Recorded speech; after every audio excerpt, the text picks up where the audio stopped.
Test, test. Test. Oh, yeah. Well, hello everyone. This video has been a long time coming. This is the second and a half time I've tried to film it. Yeah, I'll explain why later. But I'm here now up on Debbie Moore's and I'm going to tell you what new camera I have.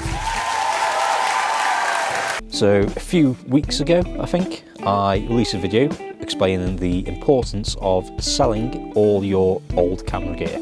The rate that technology is improving, especially in the photo and video industry, is absurd. So if you're buying any new gear, there's absolutely no point in keeping hold of your old stuff. You may as well flog it, get some cash and put that towards your new camera gear. I went through all this because, as I mentioned, I have jumped ship completely from Lumix and the Micro Four Thirds system as a whole. I have been using this new camera system for about 2 months now. As I say, this video has been a long time coming, but I've been spending that time getting to grips with it, making sure that I understand it and what I can do with it, and so far it's been going very well. I'm very happy. So let's get out there.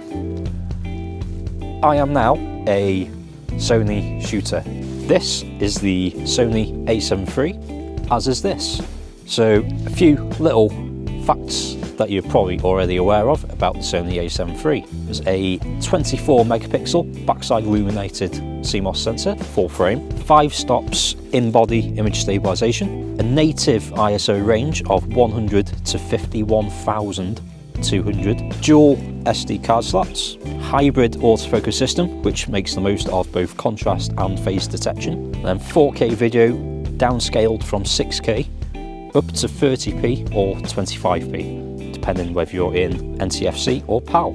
So why did I ditch Lumix?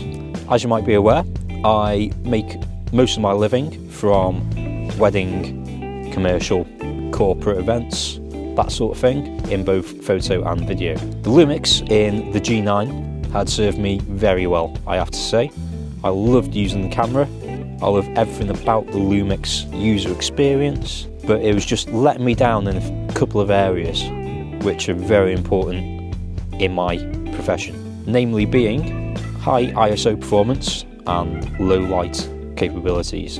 So the G9 obviously is a Micro Four Thirds sensor, which is literally half the size of a full frame 35mm sensor. Despite that, it was still over 20 megapixels, which just means that they've managed to cram a load of smaller pixels onto that Micro Four Thirds sensor.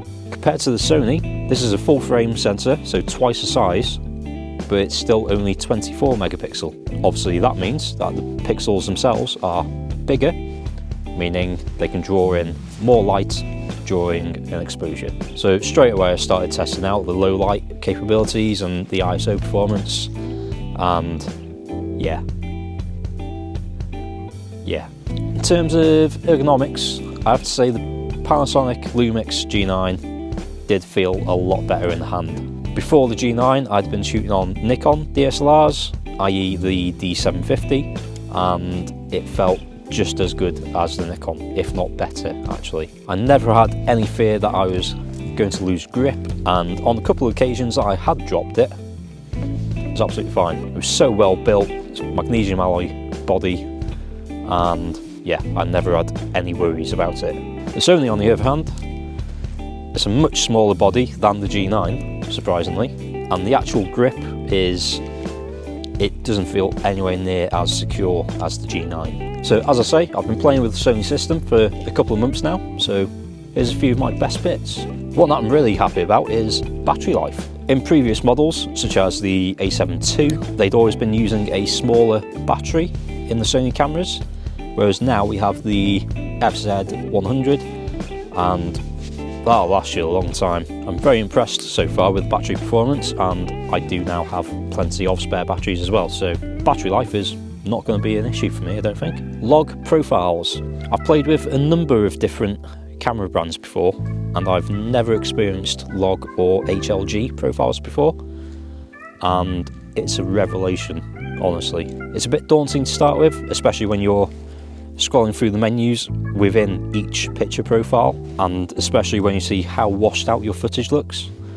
But once you've watched a few YouTube videos, learn how to do a bit of color grading and stuff, it's like using a raw image. There is so much room to play with in that video file. Autofocus.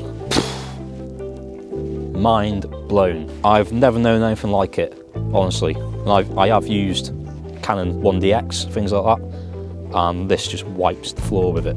The IAF is fantastic. Once you've got used to how many different focus areas and stuff there are, you know, just keep it in AFC, continuous autofocus, choose your spot, and yeah, away you go. ISO and low light performance, it's insane, it's ridiculous. Especially coming from a Micro Four Thirds camera. I don't know what I was doing really. A surprising one for me was customizability. One reason that I loved the G9, I was using it for both photo and video, as I am now with the Sonys, and I loved how many of the camera's buttons you could remap to suit your shooting needs.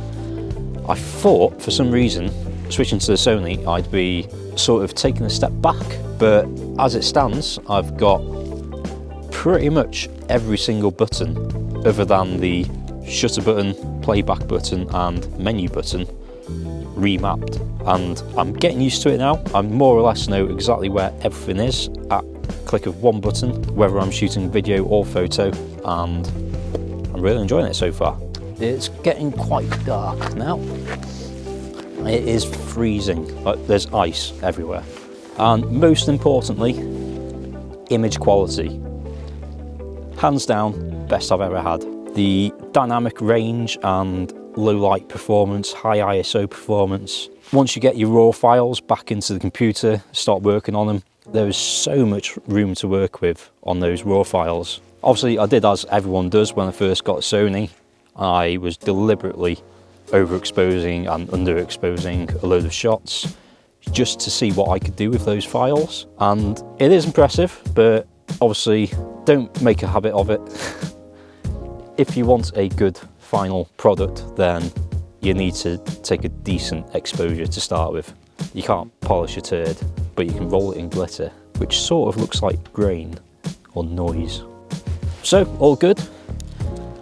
Not quite. There are a few compromises that I've made switching to the A7 III from the G9, and they are as follows. The rear display. Honestly, I think I was just a bit spoilt with the G9. It had such a nice rear display, and I mean, tilting screens are fine and everything, they're handy, but once you've got used to using a fully articulating screen, it is so hard to go back. If you've ever had that, I'm sure you'll agree with me. Granted, it is a very small camera, but so was the GX8 that I was also using from Lumix, and that had a fully articulating screen. One day, maybe, I don't know. Autofocus in video. I spent ages and ages trying to figure it out, trying to get IAF working in video, and it turns out I don't actually think you can, which came as a bit of a surprise to me, especially for those of us who are doing things like this, recording to camera by yourself, and you can't see the screen. You have no idea whether you're actually in focus or not. You can go down the route, as I am, syncing to your smartphone, but I don't know, it's a bit laggy. I'm not a massive fan of the Sony app, especially compared to Lumix. That's another compromise. Otherwise, you're looking at a external monitor, which can cost a fair few quid. Yeah, I do miss that screen. As I mentioned, ergonomics. I do have one battery grip between these two Sony bodies. I'm sort of on and off with it. I don't really know whether to use it or not. I do much prefer using the battery grip when I've got a telephoto lens on, like big, long, heavy thing. It does add some sort of counterbalance as you're holding it, but generally speaking, it's not as nice as the Panasonic. These things, build quality is decent, but again, like the Lumix, I battered those Lumix cameras, sort of. I do take care of my equipment, but like the weather conditions that I took them through, they could survive pretty much anything, I think. I do not have as much faith in the Sony.